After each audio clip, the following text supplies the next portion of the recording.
lo que haremos hoy será más como un salón de clase, una exposición, una clase donde podamos adentrarnos y tener la base, tener algunos conceptos generales de esta segunda carta a los Corintios. Me gustaría volver a leer el texto que Pastor Luis acaba de leer. Me gustaría leer la parte inicial de la carta y la parte final de la carta, ¿sí? Entonces, acompáñame en su Biblia, por favor, a 2 de Corintios, capítulo 1, versículos 1 y 2. 2 de Corintios, capítulo 1, versículos 1 y 2. Dice así la palabra del Señor. Pablo, apóstol de Jesucristo, por la voluntad de Dios, y el hermano Timoteo, a la iglesia de Dios que está en Corinto, con todos los santos que están en toda Acaya. Gracia y paz de Dios nuestro Padre y del Señor Jesucristo. Vamos ahora al capítulo 13, la parte final de la carta. Por favor, si me acompañan. 2 de Corintios, capítulo 13, versículos del 11 al 14. Le animo, usted viene a la casa del Señor, le animo, traiga su Biblia, le animo para que usted pueda cotejar si lo que estamos predicando o lo que estamos enseñando va conforme a la Escritura. Quiero advertir que se me acaban de anular las pantallas, no puedo ver nada absolutamente de lo que está en la pantalla atrás. 2 de Corintios, capítulo 13, versículos del 11 al 14, dice: por lo demás, hermanos, tened gozo, perfeccionaos, consolaos, sed de un mismo sentir y vivid en paz. Y el Dios de paz y de amor estará con vosotros. Saludaos los unos a los otros con ósculo santo. Todos los santos os saludan. La gracia del Señor Jesucristo, el amor de Dios y la comunión del Espíritu Santo sea con todos vosotros. Amén. Esta es una imagen de lo que la IA haría ahora, de lo que sería Corinto en el tiempo del apóstol Pablo. Es decir, ingrese a este mundo del tiempo del apóstol Pablo. Usted puede ingresar por las calles, ¿no? Corinto sería la antigua Grecia, ¿no? Usted puede ver el mar al costado, aquí está la gente, lo que está arriba es mi casa, me puede visitar cuando usted quiere, ¿no? Está totalmente bienvenido. Corinto era reconocida como la ciudad más sobresaliente de Grecia. Se dice que la población de Corinto era aproximadamente 250,000 ciudadanos. Claro, quizás algunos van a decir, pero son pocos. Recuerda aquel tiempo. Estamos hablando de cuántos siglos atrás. 250,000 ciudadanos. Pero hablamos de personas libres, 250,000. Se dice que aparte habrían más o menos unos 400,000 esclavos que también vivían ahí. Es decir, casi cada casa podía tener 1 o 2 esclavos trabajando en una sola casa. Los ciudadanos orgullosos por el hecho de creerse eruditos en la filosofía griega. Para cuando llega el apóstol Pablo, la ciudad ya era muy famosa, bajo el dominio obviamente romano. Es interesante que la vida espiritual y moral de Corinto reflejaba el medio ambiente de la ciudad, una religión la cual se le rendía culto a una diosa. ¿Recuerdan cómo se llamaba esta diosa? Diana o Afrodita. ¿Usted lo recuerda? Y había un templo, me gustaría que me ayude en pantalla, había un templo dedicado, así más o menos era el templo, dedicado a esta diosa. Diana o Afrodita, una diosa la cual era permisiva con el aspecto moral, ético, sexual de sus feligreses. Se dice que durante la mañana, precisamente las sacerdotisas, quienes ayudaban para que las oraciones puedan llegar a su Dios, esas mismas sacerdotisas de la mañana eran las prostitutas de la noche, quienes satisfacían a todos los parroquianos que iban, entre comillas, a buscar una relación con su Dios. Es interesante que Corinto también se destaca como una ciudad de artes, filosofía y el teatro. En el momento que se escribe esta carta, los cristianos se encontraban cumpliendo la misión de Jesús. Es decir, estaban difundiendo las buenas nuevas, estaban formando pequeñas comunidades. Claro, si fuera hoy en día diríamos células, pequeñas células. En aquel tiempo, pequeñas comunidades de discípulos en todo el imperio romano. El enemigo de nuestras almas, que es a través de los siglos, Satanás, intentó desbaratar el trabajo de estos primeros discípulos. Y su trabajo fue de dos formas. Primero, colocar falsos maestros en esas comunidades. Es decir, gente que no creía en la resurrección de Cristo, gente que no veían a Jesús como el Hijo de Dios y estaban infiltrados, y ellos también hablaban muchas veces. Entonces la gente se confundía, no sabían si escuchar a su líder o a estos que estaban infiltrados dentro de la congregación. Yo sé que eso no sucede hoy en día, ¿cierto? No sucede en las células. Gente que dice, ¿por qué no nos reunimos los sábados? Si el sábado es el día del Señor. ¿Algo tiene que decir la palabra? Claro que sí. Gente que dice, yo no creo que Jesús sea el Hijo de Dios, que fue un gran profeta, sí. Pero ¿qué nos dice la palabra de Dios? Esta fue una forma como el enemigo intentó desbaratar el trabajo de los discípulos, primeros discípulos. El segundo fue creando desunión entre los creyentes. Tal cual como hoy en día. Tú recordarás en Primera de Corintios, estaban luchando los hermanos porque algunos decían, yo soy de Pablo. Otros decían, yo soy de Apolos. El otro más espiritual decía, yo soy de Jesús, te gané. Y es lo mismo que veo en las redes sociales hoy en día. Yo soy de Keiko. Yo soy de JP. Y amados, ridículo causamos. Mal testimonio causamos. Porque en lugar de orar por nuestra iglesia, por nuestra nación, nos ponemos a pelear y a discutir por asuntos que Dios ya tiene todo bajo control. En el tiempo de Pablo, esto fue las dos formas como el enemigo Satanás intentó afectar la iglesia. Falsos maestros infiltrados, quienes por cierto estaban contra Pablo y decían, animaban a la gente a que no respeten la autoridad de Pablo, y por otro lado, que creaban la desunión entre los creyentes. Al continuar entonces los problemas en la iglesia de Corinto, Pablo envió a su asistente. ¿Alguien recuerda cómo se llama su asistente? Tito, precisamente Tito. Y ya ustedes o nosotros lo vamos a descifrar semanas después, porque calculo que por lo menos vamos a estudiar Segunda de Corintios por lo menos 15 meses. Son tantos mensajes que tenemos que predicar. Y usted verá que precisamente Pablo envía a Tito para que vea cómo está la situación y para que después le rinda cuentas de lo que estaba pasando con la iglesia. Pablo, un hombre sencillo, pero profundo en la palabra. Pablo, un hombre amoroso, porque, amados, seamos honestos, una iglesia que afectaba el corazón de Pablo y aún amarle realmente mostraba el carácter de Cristo. Lee lo siguiente en pantalla. Quizás un concepto general de Pablo. Pablo es revelado como hombre de varios contrastes. Por ejemplo, tiene fuerza, pero tú lees en el pasaje que dice que él se siente débil. Es humilde, sencillo, pero posee autoridad delante de todos.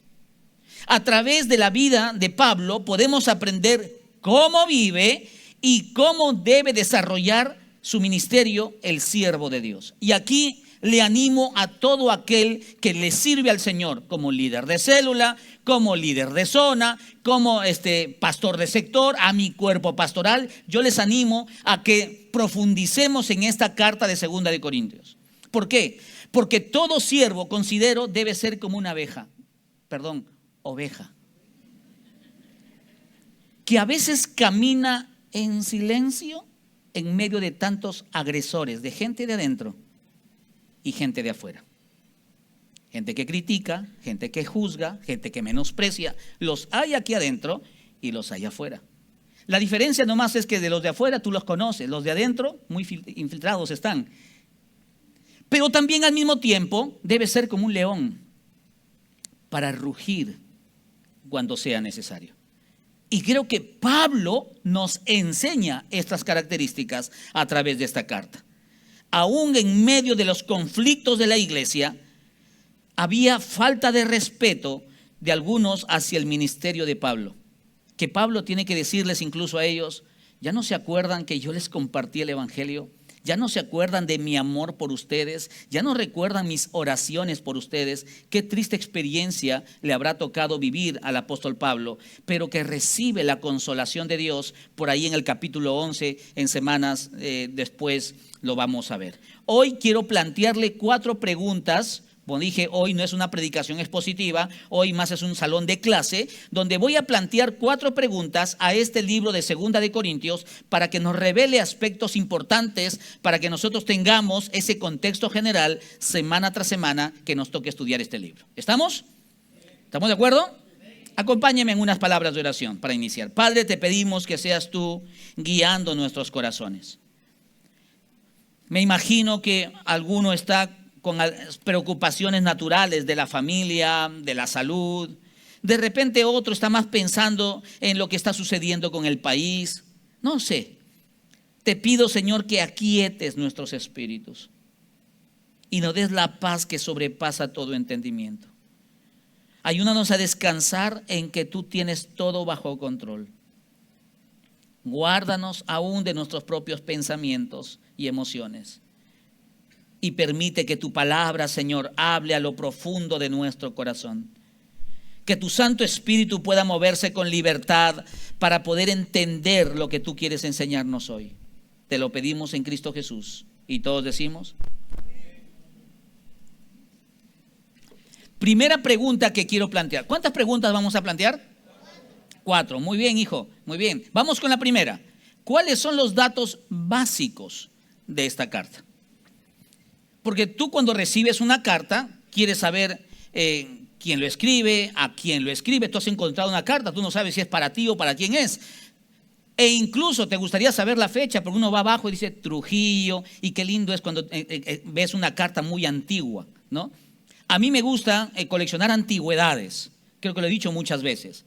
Y una vez una persona me quiso vender una carta muy antigua. Le dije, no, mira, esto es tan precioso que su propia familia lo debe tener. Entonces averigua quién es el familiar de esa persona que escribió una carta, era muy antigua, y dásela a la persona. Pero bueno, vuelvo al punto. Quisiéramos saber detalles importantes de esta carta. Hemos trabajado un cuadro que nos va a ayudar con ciertos aspectos. Por ejemplo, ¿cuál es el propósito de esta carta? Defender el ministerio, la autoridad de Pablo y confrontar a los falsos maestros. Claro, estos falsos maestros infiltrados, que lo vamos a ver en los siguientes capítulos, lo que ellos querían hacer es primero desmoronar la autoridad de Pablo. Al desmoronar la autoridad de Pablo, entonces decían, escúchenos entonces a nosotros, porque nosotros tenemos mayor autoridad que Pablo. Pablo no sabe. Es más, algunos hablaban hasta del pasado de Pablo. Él fue un perseguidor de cristianos. ¿Van a creer en sus palabras hoy? Y había hermanos incautos, como lo sucede solo en ese siglo, hoy en día no, que seguían a estas enseñanzas o prestaban oído a estas enseñanzas. Esta semana yo tuve que hablar con un jovencito. Tiene mucho tiempo en la iglesia. Lo repito, tiene mucho tiempo en la iglesia.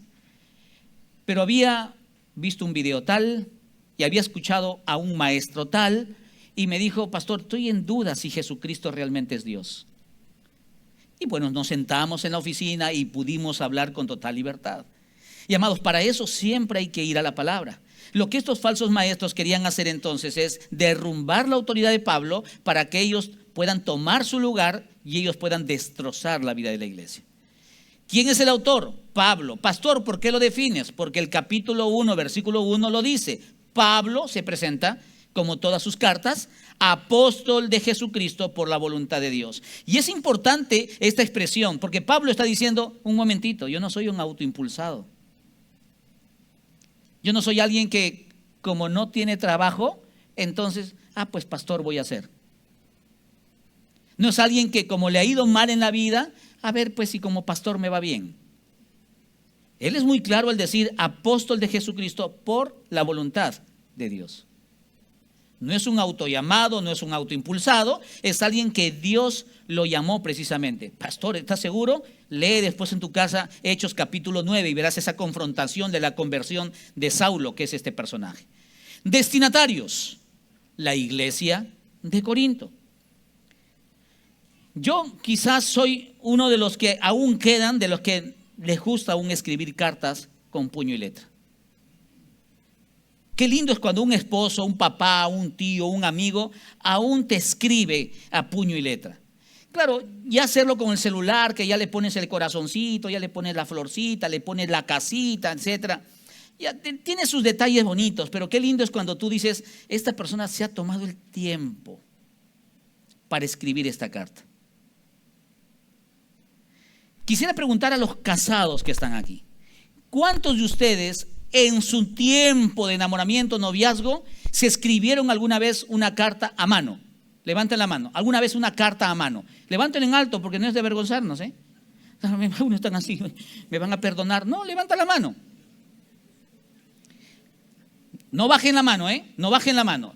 Pregunto ahora, esta segunda pregunta es más importante todavía. ¿Aún mantienen esas cartas? ¿Sí? Guti, Fabi, Guti, ok. Qué lindo es, ¿no? Créeme, hay una carta especial que Sonny me escribió en un tiempo difícil de mi vida y que lo tengo guardado en mi escritorio en casa. Las demás lo tengo en una cajita con todos los detalles también que mi hija Elisheva me ha hecho, que dibujitos, cositas. Y créeme que, por ejemplo, el año pasado, como 3 o 4 veces volví a leer esa carta. Este año, una vez. Momentos muy especiales donde he tenido que volver a sacar esa carta y mirar puño y letra, cada detalle. Qué lindo es tener un detalle de amor. Y amado, escúchame bien, la palabra de Dios es una carta de amor hacia nosotros. Pablo escribe con todo su amor y dice el capítulo 1, versículo 1, la segunda parte, a la iglesia de Dios. Mira cómo se refiere, a la iglesia de Dios que está en Corinto. Ubica primero a quién le pertenece esa comunidad de creyentes. Qué lindo corazón. ¿Cómo habrá tocado el Señor el corazón del apóstol Pablo? Porque probablemente era un hombre duro, que dice la palabra que no tenía reparo en arrastrar a las personas de los cabellos, a los cristianos, los sacaba de su casa y no le importaba si eran hombres o mujeres. ¿Qué hombre puede hacer eso? Una persona que tiene solo un corazón duro, que no tenía problemas en ver cómo apedreaban a una persona y no se inmutaba.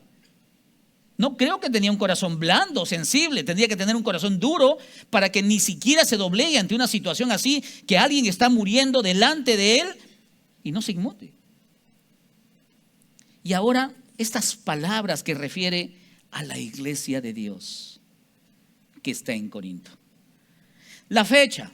Bueno, los teólogos ven algunos detalles, pero la mayoría dice que es alrededor de los años 55 al 57 después de Cristo que se escribe esta carta. El lugar, la mayoría dice que fue escrita desde Filipos, una carta hecha con amor. Y ahí está el pasaje que ustedes pueden ver a consideración, que está en el capítulo 2.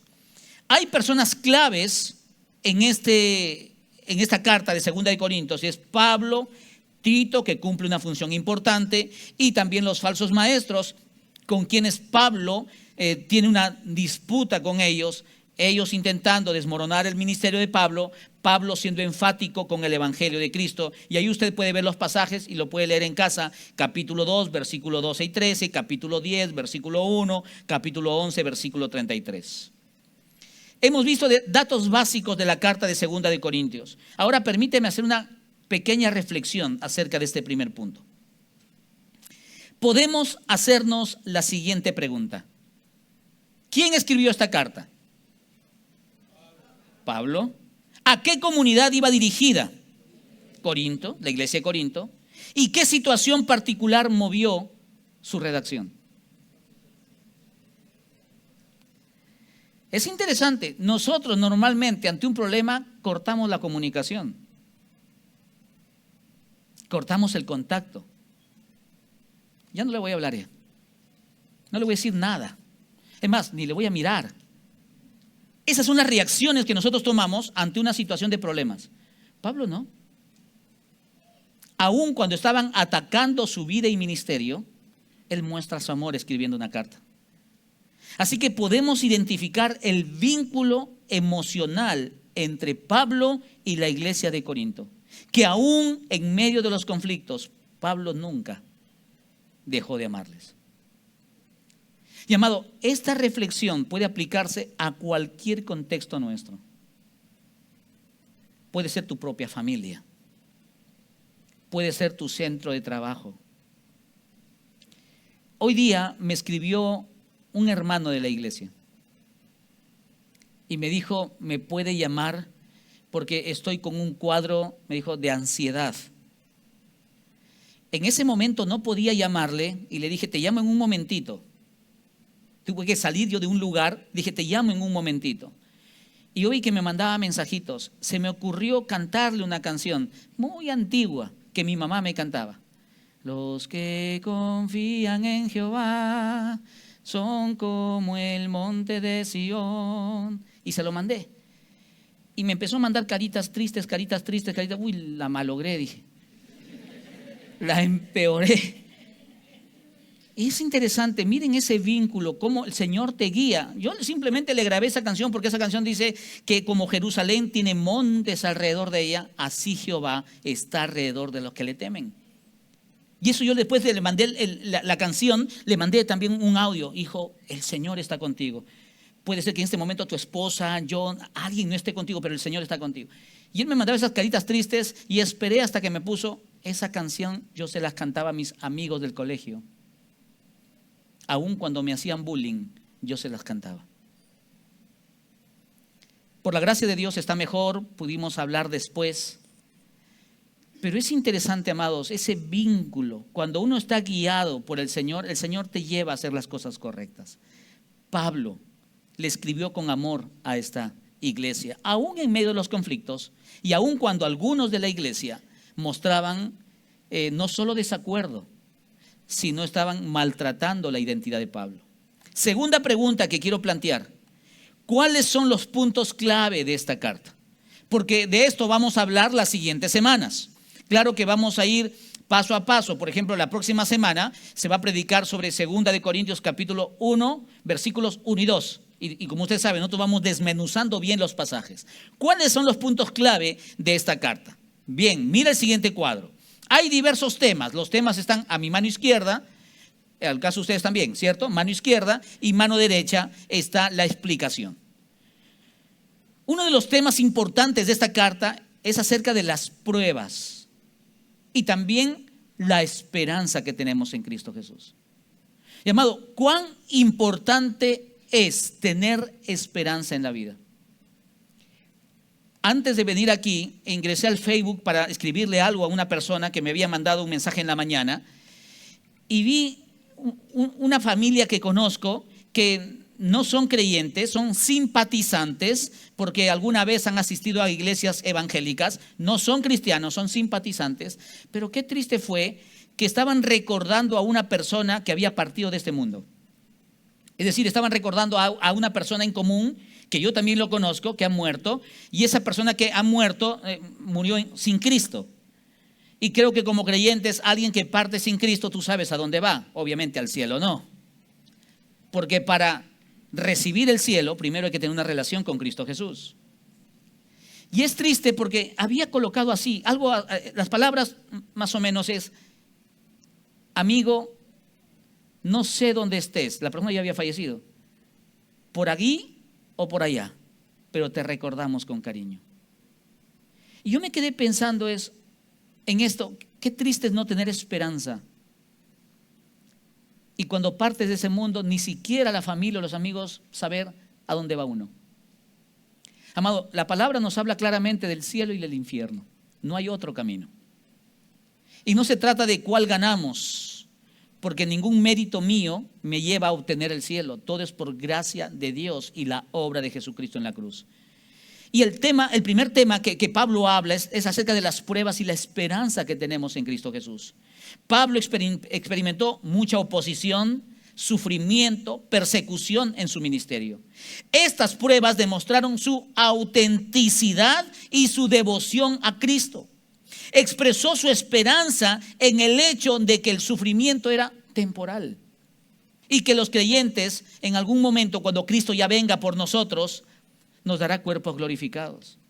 Y amados, esta es una de las cosas que yo le digo a las personas cuando me toca ir a orar y la persona ya está partiendo de este mundo. Esos momentos cuando alguien te llama, pastor, puede venir a casa, ya creo que mi papá se está despidiendo. Pastor, puede venir a la iglesia, el doctor nos ha dicho que es cuestión de horas. Y uno va y tú encuentras ya a la persona en una condición bastante crítica. Y uno le tiene que hablar de esa esperanza.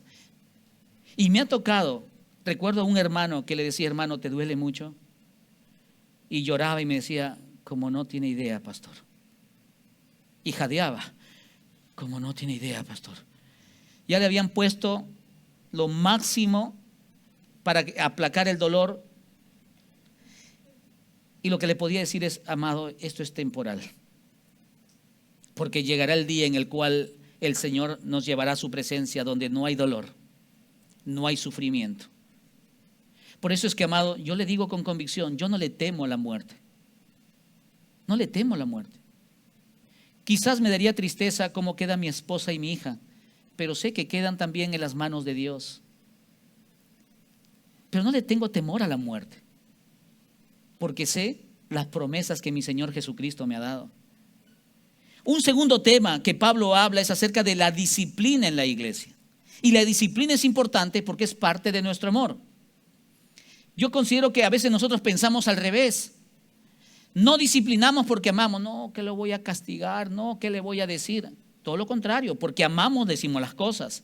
Pablo reconoció la importancia de la disciplina en la iglesia al abordar el comportamiento pecaminoso en la comunidad de la iglesia. Había pecado que se practicaba en la iglesia y Pablo es muy clarito con ello. Y también expresa el propósito de dicha disciplina, que es la restauración. Es decir, que la persona sea no solo corregida, instruida, sino que la persona sea edificada. Un tercer aspecto, un tema que a Pablo habla es el dar. Sí, ahí está. El dar, es decir, el ser generosos, el mostrar amor con los necesitados. Pablo estaba recaudando fondos para la iglesia de Jerusalén, una iglesia necesitada. Otras iglesias de la región habían contribuido para esa donación financiera. Y el anhelo o lo que le alentó a los corintios a cumplir con un compromiso previo eran precisamente las palabras de Pablo. Y Pablo les hace recordar, no falten al compromiso de contribuir con los que necesitan. Pero amado, créeme lo que te voy a decir. Si pudiéramos nosotros el día que morimos levantarnos y guardar nuestra plata en el bolsillo y cerrar el cierre, muchos lo harían. Qué poco generosos somos. Muy poco generosos.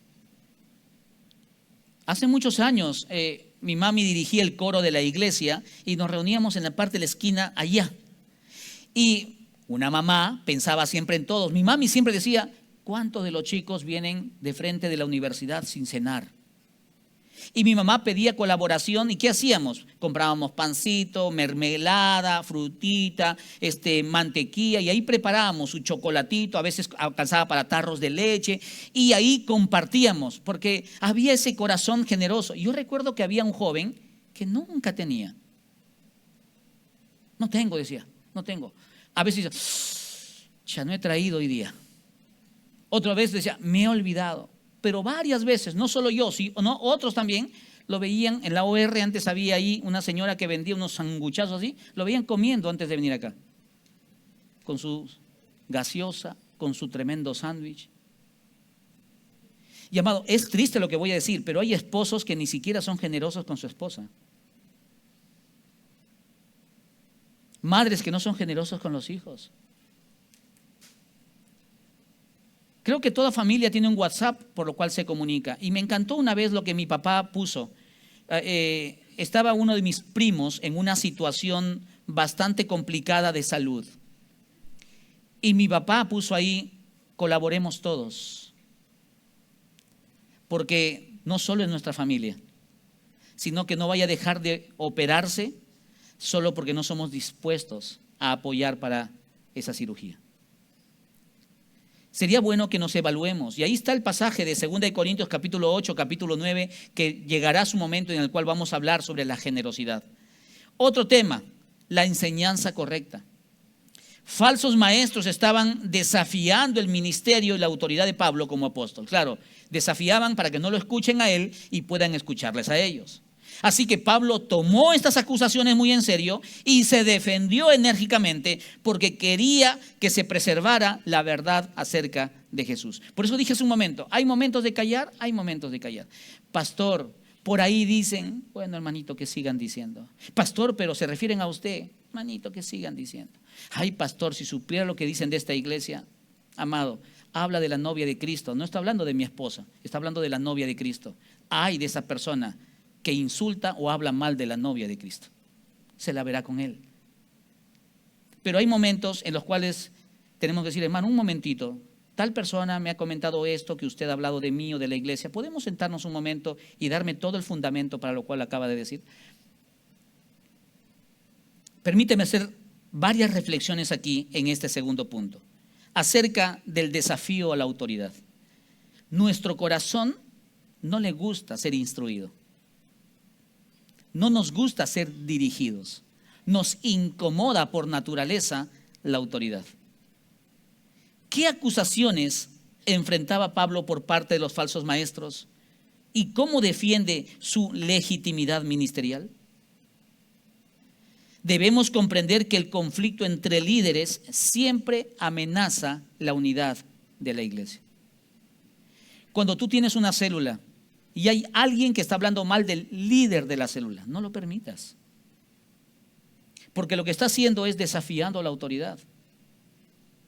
Sí, bueno, creo que ustedes me conocen muy bien y lo he dicho hasta la saciedad acá en el púlpito. Si alguien viene y me comparte algo de B, yo le voy a decir, sí, mira hermano, no sabía. Ya hermanito, mira, te doy una semana para que le digas a B todo lo que me acabas de decir. Porque si en una semana no se lo has dicho, yo voy a tener que buscarle y decirle que tú me has dicho hoy domingo 7 de junio a las 7:47 de la noche, aquí en el templo me dijiste esto acerca de él. Y ya creo que por eso también hace tanto tiempo gente ni se acerca a mí para decirme cosas.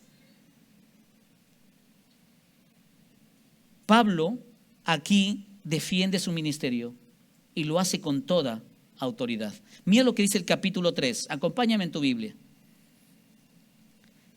¿Qué es lo que sucedió? En aquel tiempo, estos falsos maestros decían, ¿y quién es Pablo? No, Pablo es el apóstol. ¿El apóstol? ¿Y quién dice que es apóstol? ¿Quién lo ha puesto a él como maestro? Él no es nadie. Y empezaban a murmurar. Hasta empezaron a decir, ya entonces que muestre sus credenciales, pues. ¿De parte de quién viene? Que muestre sus credenciales. Y miren lo que Pablo tiene que responder, capítulo 3. ¿Comenzamos otra vez a recomendarnos a nosotros mismos? ¿O tenemos necesidad, como algunos, de cartas de recomendación para vosotros o de recomendación de vosotros? Nuestras cartas sois vosotros, escritas en nuestros corazones, conocidas y leídas por todos los hombres. Lo que Pablo está diciendo es que quieren un carnet que diga Vicente Daniel Alcántara Ortega es pastor de la iglesia Alianza Cristiana y Misionera. ¿Ustedes quieren un carnet? Pablo le estaba diciendo a ellos, ¿acaso ustedes no son el mejor testimonio de que yo soy un siervo de Dios al haberles predicado el evangelio? ¿Acaso las cartas que yo les envío no también es un testimonio de lo que Dios pone en nuestro corazón para poder hablar con ustedes? Pablo se defiende ante estas situaciones. Mira capítulo 4, versículo 1. Por lo cual, teniendo nosotros este ministerio según la misericordia que hemos recibido, no desmayamos. Y esto es un buen modelo para nosotros los que servimos al Señor. No desmayar ante cualquier situación de desafío a la autoridad. Yo recuerdo hace muchos años, yo era estudiante de seminario. Te estoy hablando en mis 20s, creo que tendría 21 años, jovencito. Hoy en día hubiese actuado diferente. En ese momento no supe cómo actuar. Era un muchachito y yo estaba en el segundo piso y escuché que hablaban fuerte en el segundo piso. Entonces subí un poco más rápido y había un señor que asistía a la iglesia que le estaba levantando fuerte la voz a un pastor de nuestra congregación. Bueno, el pastor ya no es parte de nuestra congregación acá, está en otra de nuestras iglesias, hijas. Y le levantaba la voz y le decía, ¿tú quién eres? ¿Tú quién eres? ¿Quién te ha puesto aquí? Yo, vuelvo a decir, yo soy en ese momento joven, me quedé pasmado ante la situación. Pero amado, ¿te has puesto a pensar de que nos cuesta sujetarnos a la autoridad? No, pastor, no me cuesta. Ok, veamos un ejemplo. ¿Te sujetas a los sugieres? Porque los sugieres son autoridad del día domingo. Tú sujetas cuando te dicen, hermanito, un poquito más adelante. ¿Por qué? ¿Por qué? Hermanito, ¿puede sentarse un poquito más al centro? Los miran nomás y se voltean. Eso es falta de respeto. Consideremos a nuestras autoridades. ¿Respetas a tu líder de célula? ¿Respetas a tu pastor de sector? El desafío a la autoridad siempre habla de un corazón insano. Porque por último, puedes tener desacuerdos, pero ora por tus líderes. Hoy estamos votando por 2 candidatos. Puede ser que no sea el candidato que tú votaste en la primera ronda, ¿cierto? En la primera vuelta, puede ser, pero te toca elegir. Lejos esté de nosotros decir, Señor, ojalá que se mueran estos 2. Suena gracioso, pero hay gente que piensa así. En lugar de decir, Señor, quebranta la vida de estos 2 y permite que nuestra nación se rinda ante tus pies. ¿Oras por tus autoridades? Porque criticamos a nuestro alcalde, criticamos a nuestro gobernador regional. Claro que lo criticamos bien, hasta subimos cosas de ellos en las redes sociales. ¿Cuántas veces has orado por ellos? Nos cuesta sujetarnos a nuestra autoridad. Segundo, el mensaje de consolación y debilidad. Miren a Pablo, ¿cómo transforma Pablo el concepto humano de sufrimiento y debilidad en un canal para experimentar el poder divino? Pablo tenía todo para ponerse a quejarse, criticar. Señor, ¿para esto me has traído? Señor, ¿para esto me llamaste? Amar a una iglesia, escribirle, amados hermanitos, a varios que me están juzgando y criticando. Pablo tenía todas para salir volando de ahí. Analiza el tema central del consuelo de Dios en medio de las pruebas. Pablo nos enseña cómo un siervo de Dios debe enfrentar las pruebas. Mira lo que dice el capítulo 4, versículos del 7 al 11. Estamos en 2 de Corintios, capítulo 4, versículos del 7 al 11. Pero tenemos este tesoro en vasos de barro. Miren cómo se consideraba, alguien simple, sencillo, para que la excelencia del poder sea de Dios y no de nosotros. Que estamos atribulados en todo, mas no angustiados, en apuros, mas no desesperados, perseguidos, mas no desamparados, derribados, pero no destruidos, llevando en el cuerpo siempre por todas partes la muerte de Jesús, para que también la vida de Jesús se manifieste en nuestros cuerpos. Porque nosotros que vivimos siempre estamos entregados a muerte por causa de Jesús, para que también la vida de Jesús se manifieste en nuestra carne mortal. Interesante, Pablo. Lo que él está diciendo es, por ser un predicador del evangelio, yo sé que mi vida puede estar en las manos de cualquiera que no le guste el mensaje o que tenga un plan diferente. Pero Pablo no tuvo ningún temor en seguir anunciando las verdades del reino. Vamos al capítulo 11. 2 de Corintios, capítulo 11. Mira a partir del versículo 23. 2 de Corintios 11, a partir del versículo 23. ¿Son ministros de Cristo? Como si estuviera loco hablo. Yo más. En trabajos más abundante. En azotes sin número. En cárceles más. En peligros de muerte muchas veces. De los judíos 5 veces he recibido 40 azotes menos 1.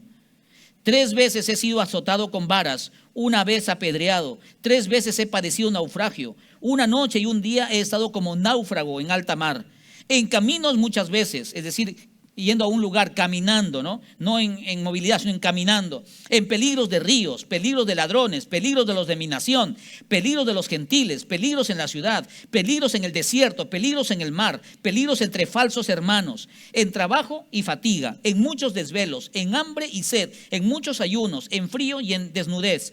Y además de otras cosas, lo que sobre mí se agolpa cada día, la preocupación por todas las iglesias. Versículo 29. ¿Quién enferma y yo no enfermo? Lo que Pablo está diciendo acá es, los pastores también nos enfermamos. Porque hay gente que piensa que se enfermó el pastor, que no tiene fe. Total, que no predicaba de Dios. Amados, los pastores no somos transformers, ¿eh? Pablo dice, ¿quién enferma? Yo también enfermo. ¿A quién se le hace tropezar y yo no me indigno? Versículo 30. Y si es necesario gloriarse, me gloriaré en lo que es de mi debilidad. El Dios y Padre de nuestro Señor Jesucristo, quien es bendito por los siglos, sabe que no miento. En Damasco, el gobernador de la provincia, el rey Aretas, guardaba la ciudad de los damasenos para prenderme. Los damasenos era una secta para prender precisamente a Pablo. Estaban a la espera de que él llegue. Y fui descolgado del muro en un canasto por una ventana y escapé de sus manos. Mira, yo estoy completamente seguro que si algún pastor en Trujillo hubiese enfrentado estas cosas, se hubiesen acercado hermanitos a decirle, pastor, pero mira, ya tantas cosas que estás enfrentando, ¿de verdad Dios te ha llamado al ministerio?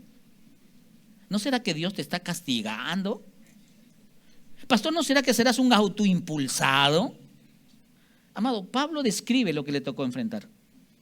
¿Y tú crees que tu pastor no va a enfrentar estas mismas cosas? A veces somos partícipes de las críticas a los pastores, pero muy pocos son partícipes de las oraciones por sus pastores. ¿Sabe todo lo que tenemos que vivir la misma semana que nos toca predicar? Es duro, hermanos. Pero Pablo, en medio de esto, habla de un mensaje de consolación y debilidad. Me encanta esta parte del capítulo 4, versículo 7. Cómo Pablo se describe en esa experiencia a partir del versículo 7, cuando dice, el versículo 8, que estamos atribulados en todo, mas no angustiados. En apuros, mas no desesperados. La confianza de Pablo estaba en el Señor. Un tercer aspecto de esta reflexión es la teología de la ofrenda. ¿Por qué le das tú al Señor? No, pastor, yo le doy le voy a dar al Señor tanto a ver si me lo duplica. ¿Por eso le das al Señor? Dios no es negociante, por si acaso. Aquí en esta iglesia no vas a encontrar a ningún pastor que sea como muchos pseudo pastores de otras iglesias, incluso acá en Trujillo, que te llaman a pactar con Dios, que des tu terreno, que des tu casa, que des tu carro. Amado, son bendiciones que Dios te ha dado. Pero en medio de las bendiciones que Dios te ha dado, sé fiel con el Señor. ¿Qué principios prácticos y espirituales se establecen en esta carta respecto a la generosidad y la colecta para otras comunidades? Yo incluso he escuchado cuando le he dicho, hermanito, mira, tendrás por ahí un par de zapatos o zapatillas que sea 42, 43, a mí me encantaría darle, pero yo no soy 42, 43, yo no calzo 42, 43, yo calzo 46. Entonces no me... ¿Cómo nos cuesta dar? Y a veces tú puedes ir a tu armario y tienes 15 pares de zapatos, 8 pares de zapatillas. En esto, por excelencia, era mi mamá. ¿Sí o no, papá? Y los que conocieron a mi mamá saben muy bien de lo que hablo, y ni siquiera exagero. Que si había alguna hermana que se acercaba, hermanita, qué linda su chompa. ¿Te gusta, hija? Hermanita, está hermosa. Toma, hijita, toma. No, hermanita, hijita, toma. A mí el Señor me la ha regalado de gracia, ya la usé ya 8 meses, ya, llévatela, hijita. A veces le teníamos que decir, mamá, ya por favor, para. Papá, ¿recuerdas la vez que lo encontraste al jardinero con tu casaca? ¿Sí o no, papá? Ahí está. Una vez viniendo del colegio, encontré al joven que vendía jugos de naranja con unas zapatillas Nike muy bonitas, muy parecidas a las mías. Y amado, a veces uno olvida la generosidad de otros. Y como, yo siempre digo esto, amados, todas las bendiciones que vienen a mi vida vienen de diferentes canales, pero la fuente es la misma, que es mi Señor. Yo de niño, aún con los recursos bajos de mis padres, vestía con zapatillas Adidas, zapatillas Nike, buzos Adidas, polos Nike, y cualquier... ¿De dónde saca? Los misioneros que venían aquí, sobre todo a nuestra iglesia, éramos muy amigos, sus padres con mis padres, nosotros entre hijos, y claro, los hijos de los misioneros crecían, yo me mantenía por amor a ellos, no quería afectarles a ellos, entonces lo que ellos dejaban, me lo regalaban. Yo puedo ver la generosidad de Dios a través de los años en mi vida. Detalles tan hermosos como que una persona en la reja te diga: pastor, mi arbolito acaba de dar fruto, acá le traigo 2 paltitas. Qué gozo hay en el corazón. El canal puede ser diferente, pero la fuente siempre es la misma. Amado, no sea mezquino con las bendiciones que Dios le da. Justin Burkholder dijo lo siguiente: la generosidad del cristiano no se determina por el porcentaje que da, sino por el costo que su generosidad implica. Porque seamos honestos, puede ser que damos, pero damos de lo que nos sobra. Damos de esas monedas que están en el piso, eso a veces damos, que claro, no nos cuesta. Así que, amado, vamos a ver también en el estudio de 2 de Corintios cómo tener un corazón generoso. No sé si tú lo tienes en mente, pero hace unas semanas atrás hablamos acerca del bazar del amor, no sé si lo recuerdas. Y el bazar del amor, la mayoría no dice así, porque quizás no lo recuerda, no están atentos a veces a los anuncios. ¿Qué queremos hacer como iglesia? Armar un bazar donde donación de zapatos, zapatillas, camisas, polos en buen estado, no rotos o que estén para trapeador, sino en buen estado, podamos darle a gente necesitada. Y no solo de nuestra congregación, si tú conoces algún realmente necesitado, porque también puede venir: pastor, yo soy el necesitado.